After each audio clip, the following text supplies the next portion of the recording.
Dungeons & Dragons has evolved tremendously since the original release in 1974. I mean, 50 years, come on, it has evolved. But a lot of the evolution in D&D in recent years has come with a sense of loss.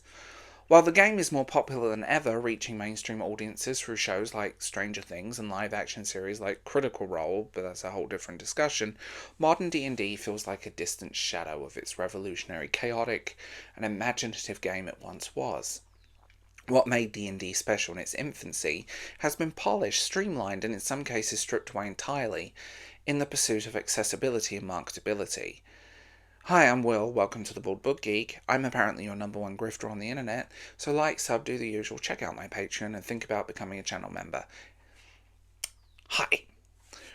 Now, in the original D&D, the rules were more of a framework than a rigid system. The original creators provided tools to guide players through an open-ended fantasy world, but the true magic came from players and dungeon masters crafting their own experience. Homebrew rules were a necessity, not an option, and creativity did reign supreme, even in the early editions that I started playing. Taking into account when I started playing, I was a few years behind everyone else, because I found mine in a thrift store. So let's be real here. In the original D&D, it was this... you could do whatever you wanted. It was a framework that was just there. But now, modern D&D, particularly starting in 5e, has polished the mechanics to make it more balanced and accessible. And yeah, that's great for newcomers, but it comes at a cost of raw creativity, an unpolished creativity that defined early editions. The game has shifted away from being about discovery, both of the world and of the mechanics themselves, to being about optimization. Players now focus on maximizing damage output, perfecting character builds, following tightly written adventure paths, tightly written stories, rather than making do with what little they have, and building the game from the ground up.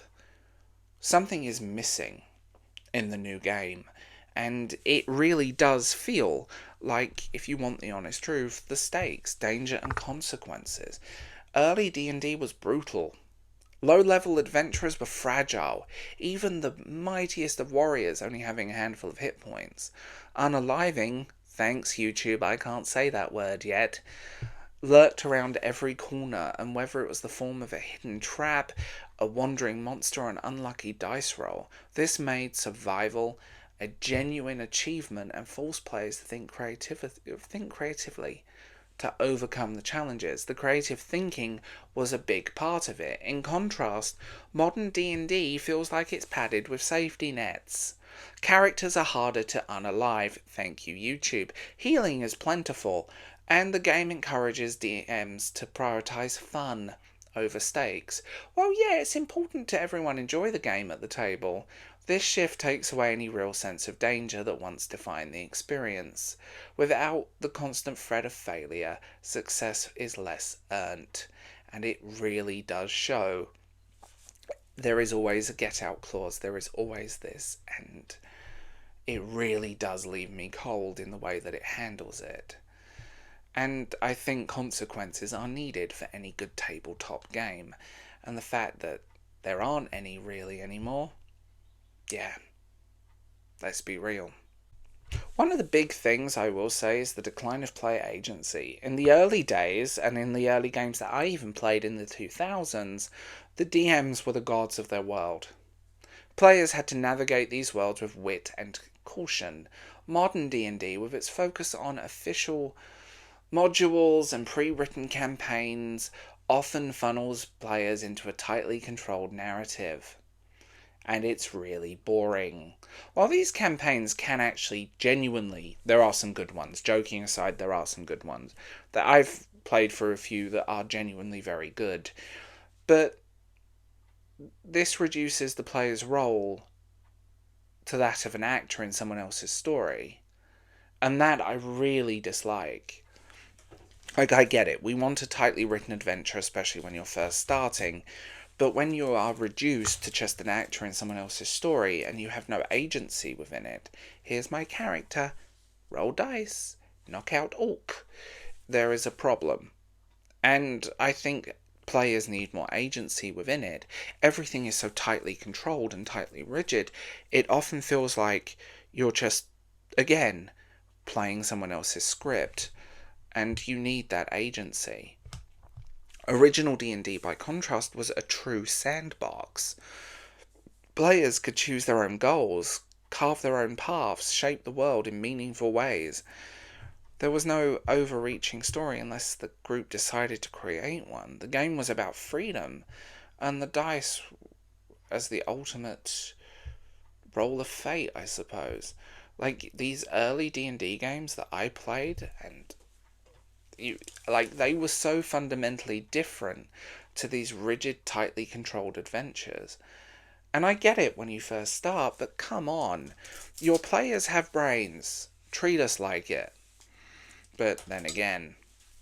And perhaps the biggest change in how the game is perceived has happened, and I don't think this is a good thing. Early D&D was a niche hobby. It was misunderstood and even feared by mainstream culture. That Tom Hanks movie is hilarious and you need to watch it. Players were often seen as outcasts, and the game itself was a refuge for those who didn't fit in elsewhere. Modern D&D, on the other hand, is a commercial juggernaut, owned by a massive corporation. And, let's monetize it. Microtransactions, apps. Let's keep making money. The problem is, they've stripped its soul to make it commercial. Here is a module about going to a magic school and having a prom. Here's a person in a wheelchair that wouldn't fit through the dungeon door. Again, it's up to you what you do. If you want to play a prom or have a wheelchair, it's absolutely fine. But come on, wizards. You treat your audience like idiots. And yes, mainstream success has brought new players and resources into the hobby, but it has turned D&D into this product. The focus is no longer on an intimate personal experience with a small group of people, but on selling books, miniatures, online tools. Let's strip everything out. Let's do more merch. Let's do this. Let's do that. Let's change history to make it more commercial so we don't offend anyone. Like, seriously. If no one is special, what's the point? If there's no distinction between classes and races, and no one is special, what's the point? Let's be real here. And I want to say this. I know this sounds like me dumping on modern D&D, but despite its flaws, modern D&D, if you want a good intro, go for it. And it is usually a first step. It is the most visible step. But there are plenty of free ways to play it. There are plenty of modules. There are definitely things out there where you don't have to give people any money. Just get a dice app. They're free. And look on the internet for some free stuff. But for those who grew up with later editions, or earlier editions, I should say, it's hard not to feel something has been lost. The good news is that the spirit of old D&D is alive and well. In the old school Renaissance OSR movement, and there are plenty of things going on. And even basic fantasy RPG is really good. And that's completely free. It's just groundwork. I do consider that I think a lot of the modern audience, when you get into it, you do need a backbone. You need maybe play through a couple of adventures. But I feel like D&D has been stripped of what makes it magical and what makes it unique. And like I said, it just stripped away the creativity. And it's all about just selling you a book or a PDF or an app. And it's sad.